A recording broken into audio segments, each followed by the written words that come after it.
morning, children. Okay, children, today I am going to take social for 8th class, lesson 19.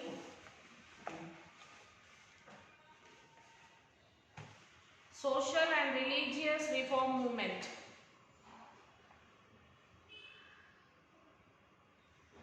Okay, the Indians through means of social reform have been correcting the orthodoxy and updating their perceptive world throughout history. They continue to imbibe new forms of knowledge from various ideas and practices which came to India and made them part of their cultural makeup and social settings. So you may recall the main aspects of the Bhakti movement you read about in class 7th, and you may remember that Bhakti saints criticized orthodoxy among both Hindus and Muslims and pointed out the oneness of God and equality of all human beings. These ideas were further strengthened in the 18th and 19th century. So Christian missionaries and Oriental scholars.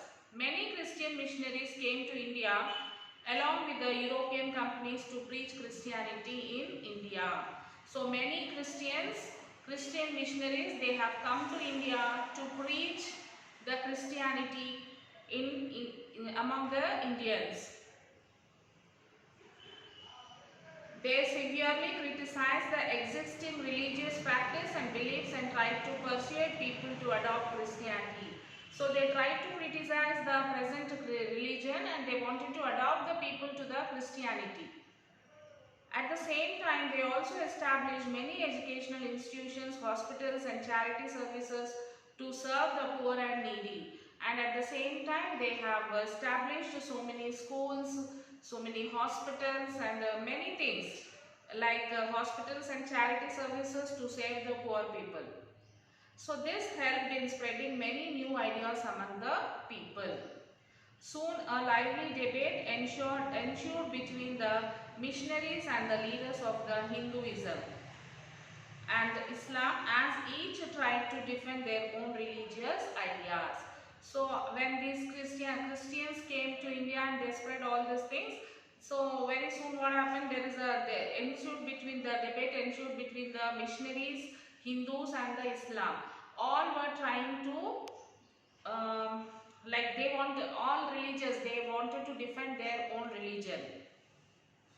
So such debates helped poor not only to understand each other's ideas but also encouraged them to inquire into the original and basic tenets of their own religions. Several European scholars studied an ancient literature in India, translated them and published them as books. So several Europeans, they have studied this ancient literature and they have translated and they have published the books. Since they not only studied books of the Eastern countries but were also influenced by them, therefore they were called Orientalists. So they are not only the Europeans, they have not only studied but they have influenced by those people. Thus those people influenced them and thus they have become they have been influenced by them and they are called as the Orientalists. Okay, now these books are available for all to study. So as the ancient Sanskrit, Tamil, Telugu, Persian and Arabic books got translated in European languages. So these languages like Sanskrit, Telugu, Tamil, Persian, Arabic, these all books have been translated in European languages. The rich and driven culture heritage of the country was recognized by all the people. This enabled the people to reinterpret their own religion with the help of these ideas. Okay, we'll study about Brahma Samaj and the religious movement of Bengal. Okay, Raja Ram Mohan Roy was born in Bengal in 1972. He was a great scholar of Sanskrit, Persian and English language and also knew Arabic, Latin and Greek. So he knows very well these languages like Sanskrit, Persian and English languages, and also apart from this he also knew that Arabic, Latin and Greek languages. He also studied several religious philosophy like Hinduism, Islam, Christianity and Sufism. Having studied various religious books, he was convinced that there is only one God. As he studied so many books, like not a, and also philosophies like Hinduism, Islam, Christianity, Sufism, all this he have studied. So after studying all these religious books, he was convinced that there is only one God, and that worshipping of idols and making sacrifice were incorrect. He was convinced that all great religions had the same common beliefs, and it was incorrect to criticize the religions practiced by others. He also believed that we should accept a religious belief only if it is rational and if it is beneficial to the people. He rejected the authority of priests and called upon the people to study the original books of their religions. He published his ideas in magazines and books using the new technology of printing to reach out the maximum number of people. In 1828, Ram Mohan Roy founded the Brahma Samaj. So he was born in the year 1772 and he founded Brahma Samaj in the year 1828 as assembly of all those who believed in a universal religion based on the principle of one supreme God. After the death of Ram Mohan Roy in 1833, the Brahmo movement was led by Devendranath Tagore and Keshav Chandra Sen. They popularized their ideas by giving lectures all over India. So Keshava Sen's tour of Maharashtra led to the foundation of Prathana Samaj in Bombay in 1867. It was started by R.G. Bhandarkar, a famous scholar, and M.G. Rane with ideas similar to Brahma Samaj. Sen also had a major influence upon Kandapuri Veerashalingam in Andhra, who started a reform movement in South India. Veerashalingam founded Brahma Samaj. He concentrated all his efforts and energies on issues like widow remarriage and abolition of child marriage. So with the help of others also, like Veerashalingam also founded this Brahma Samaj, and with all these people, they all together concentrated and their all efforts, energies to issue like widow remarriage, widow remarriage and abolition of a child marriage. He was a strong advocate of women's education, which was forbidden in those days. So, however, differences arose among the members of the Brahma Samaj and they broke into smaller organizations, often quarreling with each other. Keshav Sen eventually became a disciple of Ramakrishna Paramahamsa, who preached ardent devotion to the goddess Kali. Swami Vivekananda was also a disciple of Ramakrishna and he set up the Ramakrishna mission with two objectives: to revive a reformed Hindu religion and to engage in social work and social service for national reconstruction. So he believed that Hindu religion was superior to all others. He emphasized on the teachings of Upanishads, which were being translated and printed in large numbers. At the same time, he wanted Hindu religion to get rid of ritualism, superstitions, etc., and adopt some of the positive qualities of European culture like freedom and respect for women, work ethic, technology, etc. He wanted the mission to set up hospitals, schools, orphanages, and also work to bring relief in times of floods and famines. He injected modernization into our minds through religion. So, Arya Samaj. Now we talk about Arya Samaj in Punjab.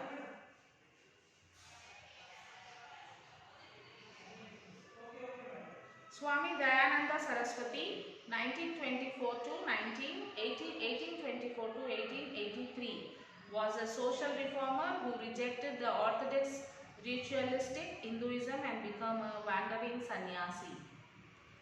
Okay, he studied the Vedas and was convinced that they contained the true religion, and he rejected all later additions to Hindu religions like many gods and goddesses, idol and temple worship, and Brahmanic priesthood and caste system.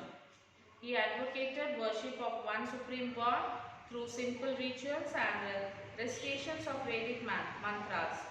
He rejected all the other religions as false religions and wanted Hindus who had converted to other religions to return to Hinduism based on the Vedas.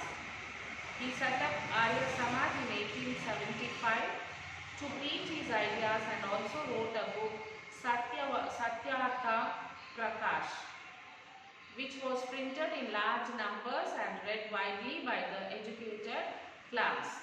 After his death in 1883, his follower in Punjab set up the Dayanand Angola Vedic, that is DAV, Dayanand Angola Vedic Schools, DAV school, to educate children in modern subjects and at the same time keep them in touch with their religion and culture.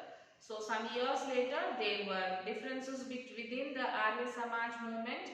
Some people felt that they should only focus on teaching Vedic religion and not modern subjects, and counter the influence of other religions. So they set up Gurukul Kangri University in Haridwar.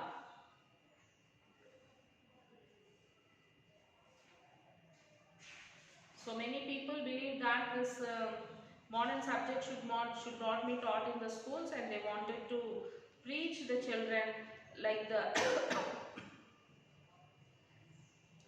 Vedics.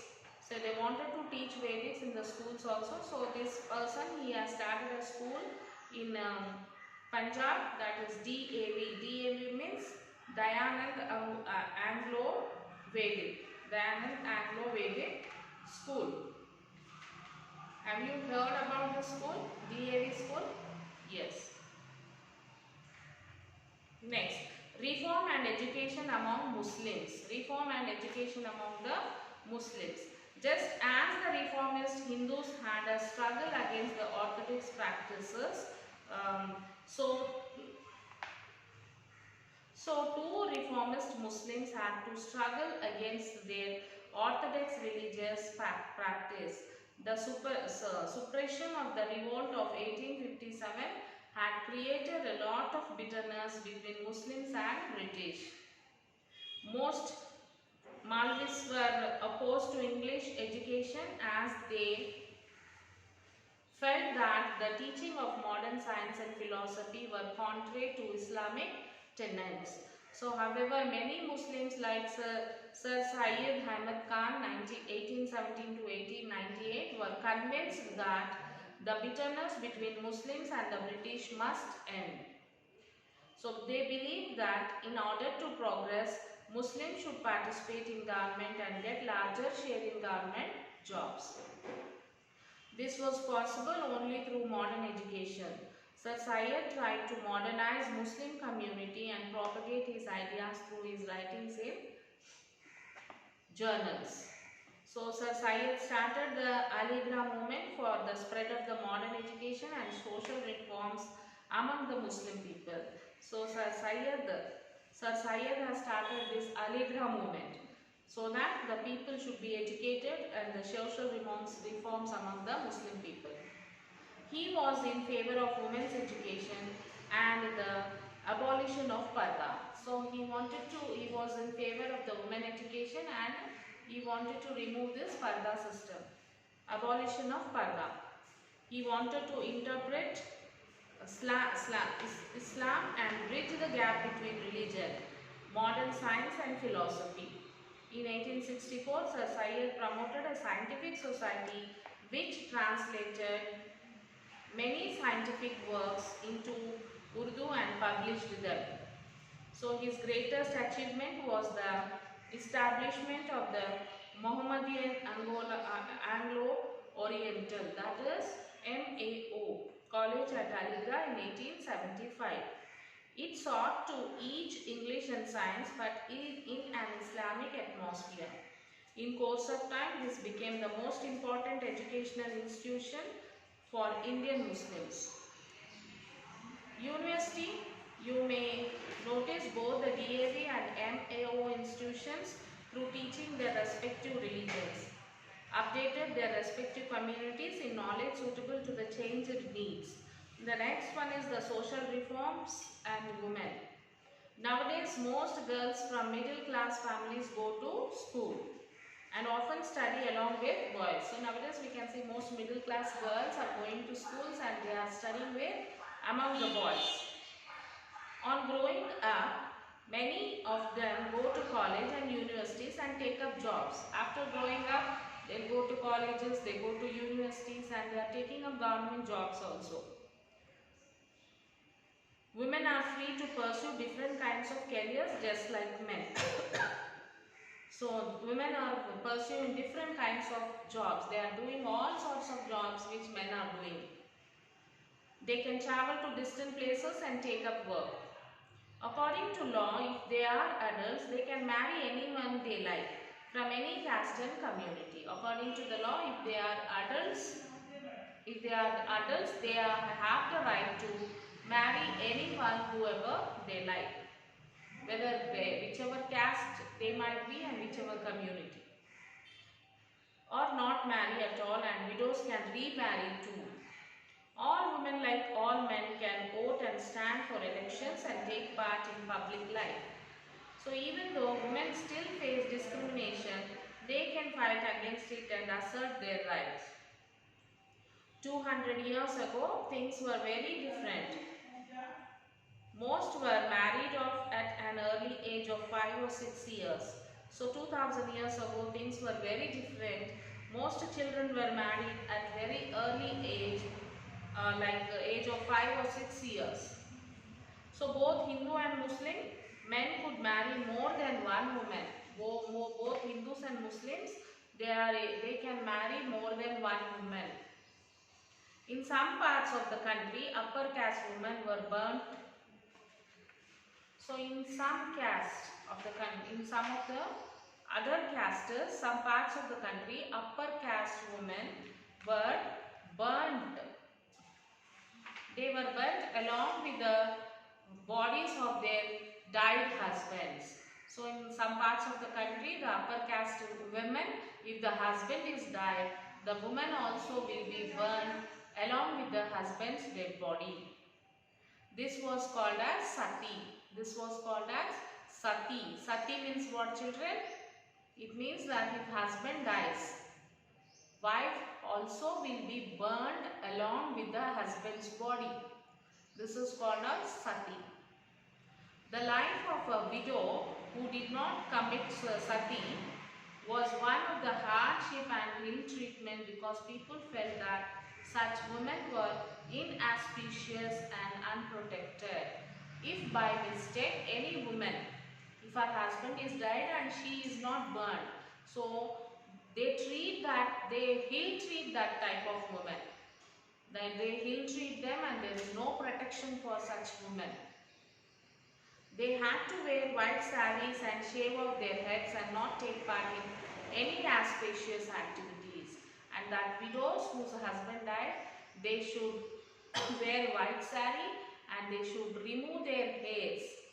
They should remove their hairs completely and they should not participate in any auspicious activities, like any good activities, like any marriage, functions or anything. They should not participate. Women's right to property was also restricted. Women's rights on the property also were restricted. Besides, most women had virtually no access to education.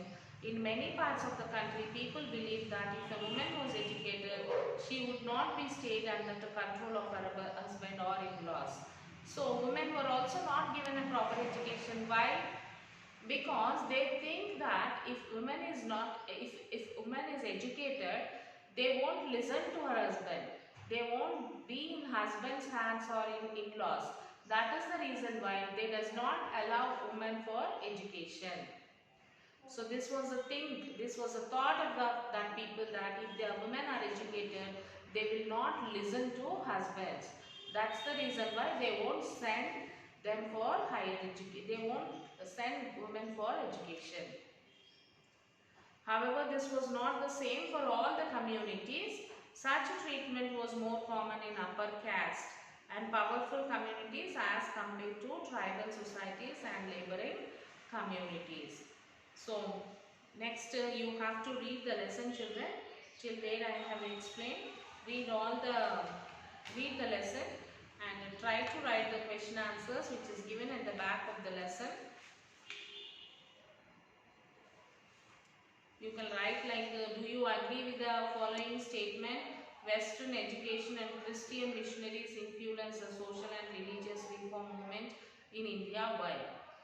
And what was the importance of printing press in the development of reform movement? And the main idea behind religious reform was to end complex rituals, worshipping of many gods and idols worship, Parda system.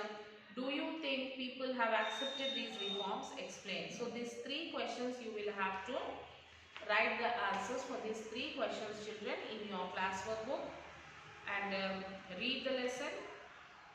Okay, let me complete this one. Then, however, this was not the same for all the communities.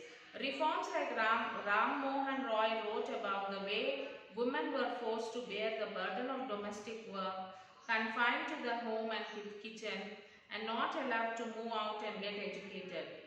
So, as Raja Ram Mohan Roy wrote about the women, which women were forced to do the domestic domestic work at home and confined to the home, and they are only confined to the home and the kitchen work, and not allowed to move out and get education. So he began a campaign against the practice of sati and tried to show that the practice of widow burning had no section in ancient texts. So they wanted to fight against this. There should not be sati. By the early 19th century, many British officials had also begun to criticize Indian traditions and customs. They were willing to listen to Ram Mohan, and sati was officially banned in 1829.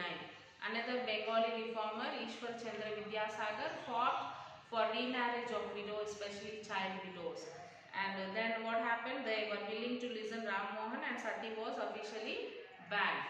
They have banned the sati system. It is not that now the women should not be burned after the death of husband. So then sati was banned, and then another Bengali reformer, Ishwar Chandra Vidyasagar, fought against remarriage and widow, especially child widows. Finally, a law was passed allowing widow remarriage in 1855. So finally, the law was passed allowing widow to remarriage. Vidyasagar also fought against child remarriage and the practice of men marrying many girls, polygamy. So they wanted to stop this, that practice of the men marrying many women. He was deeply involved in the movement for education on girls, and despite severe opposition helped setting up schools for girls. So till here you can read the lesson, children, and write first, second and third question answer in your classwork book. As soon as you finish writing the classwork, take the photo and send it to the school mail ID. We will meet you in the next class and we will continue this lesson, children. Till then, take care, children. Bye.